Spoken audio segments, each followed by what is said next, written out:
បាទសួស្តីអ្នកនរគ្នាជួបគ្នាម្ដងទៀតហើយនៅវីដេអូថ្មីវីដេអូនេះខ្ញុំនាំអារម្មណ៍អ្នកនរគ្នាឲ្យទៅស្គាល់ហាងកាហ្វេមួយឈ្មោះថា Khayo Cafe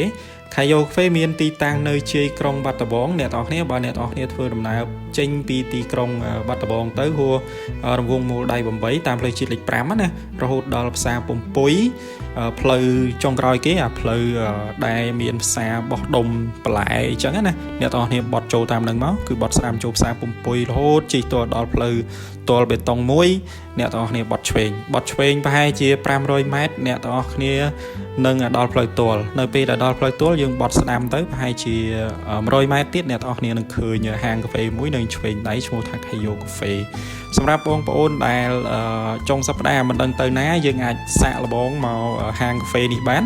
អ្នកទាំងអស់គ្នានឹងទទួលបានអារម្មណ៍ថ្មីជាមួយធម្មជាតិពណ៌បៃតងមានដើមឈើគ្រប់ប្រភេទនៅទីនេះអ្នកទាំងអស់គ្នាមិនត្រឹមតែប៉ុណ្ណោះអ្នកទាំងអស់គ្នាបានឃើញនៅដើមវីដេអូរបស់ខ្ញុំហើយគឺមានផ្សែងគេបាញ់ផ្សែងអញ្ចឹងណាប្រៀបដូចជាយើងកំពុងដើរនៅលើឋានសួគ៌អញ្ចឹងពោះមានដូចពពកដូចអីអញ្ចឹងណាបាទថ្ងៃដែលខ្ញុំទៅហ្នឹងគឺខ្ញុំទៅព្រឹកពេកអញ្ចឹងអត់សូវមានបងប្អូនប្រជាពលរដ្ឋដែលគាត់ទៅកំសាន្តនៅហ្នឹងគឺអត់សូវមានទេបាទមានតិចតួចទេប៉ុន្តែបើសិនជាករណីដែលយើងចង់ទៅម៉ោង1ដល់2ដល់ឡើងគឺមនុស្សច្រើនមែនតើអ្នកនរគ្នាហើយខ្ញុំទៅនេះដោយសារខ្ញុំទៅម៉ោង8ជាង9អីដែរអញ្ចឹងអត់សូវមានមនុស្សទេហើយខ្ញុំនាំគ្រួសារខ្ញុំទៅញ៉ាំកាហ្វេនៅហ្នឹងហើយទៅដើរលេងថតរូបអីចឹងណាថតរូបថត vlog ខ្លីៗអញ្ចឹងទៅហើយខ្ញុំទៅនេះគឺមានបងប្អូនគាត់ទៅទស្សនានៅនឹងប្រហែលជា10 20នាក់អីដែរទេអញ្ចឹងអត់ទាន់មានគ្នាច្រើនទេធ្វើឲ្យយើងមានឱកាសក្នុងការថតវីដេអូថត vlog ថតអីផ្សេងបានច្រើនអញ្ចឹងណាពីព្រោះយើងអាចថតជាប់រូបគេច្រើនពេកទេបាទហើយបើអ្នកទាំងអស់គ្នាអត់ដឹងថាទៅណាអូខេយើងទៅនឹងទៅសម្រាប់បងប្អូនដែលធ្វើដំណើរមកពីឆ្ងាយអីចឹងចង់ relax អីអាចចូលនឹងបានទៅណាព្រោះមកពីប្រទេសមានជ័យសៀមរាបអីចឹងមកលេងបាត់ដំបងយើងអាចសាកបដូរអារម្មណ៍មកកន្លែងនឹង plate ទៅចាំយើងទៅទៀតក៏បានដែរយើង relax សិនក៏បានដែរហើយនៅនឹងមានអាងចំត្រីមានអីចឹងទៅយើងអាចនាំបងប្អូនឬកូនយើងទៅដើរលេងនៅក្នុងនឹងថតរូបថតអីគាត់លេងអញ្ចឹងណាបាទហើយយើងអាចទិញកាហ្វេទិញ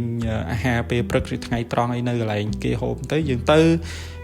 ថតតែរូបក៏បានដែរអញ្ចឹងណាគ្រាន់តែថាវាអត់សមអីយើងចូលកន្លែងគេអត់មានទិញអីអញ្ចឹងណាបាទអញ្ចឹងយើងអាចធ្វើការកំងកាហ្វេកំងតែបៃតងកំងស្អីៗទៅអាចហូបបានទាំងពេលព្រឹកថ្ងៃត្រង់អីយើងអាចកំងបានទេនៅកន្លែងគេធ្វើភ្លាមទេអ្នកនរគ្នាហើយថ្ងៃដែលខ្ញុំទៅនឹងគឺដោយសារមានអាកាសធាតុរៀងរលឹមតិចតួចចឹងធ្វើឲ្យការថតរូបក៏វាមិនសូវបានច្បាស់ដែរព្រោះមេឃស្ទុំអ្នកនរគ្នាបាទហើយសំយើងទៅកន្លែងនោះគឺដើមឈើរបស់គេធំដើមឈើដើមផ្កាយគេធំខ្ពស់អីចឹងវាអត់សូវមានពលឺបាញ់ចូលអីចឹងការថតរូបតើយើងថែមពលឺថែមពណ៌អីតិចទៅដើម្បីឲ្យច្បាស់អីចឹងណាហើយថ្ងៃដែលខ្ញុំទៅនឹងមិនមែនមានតែខ្ញុំដែលថត vlog ហ្នឹងទេគឺបងប្អូនផ្សេងជាពិសេស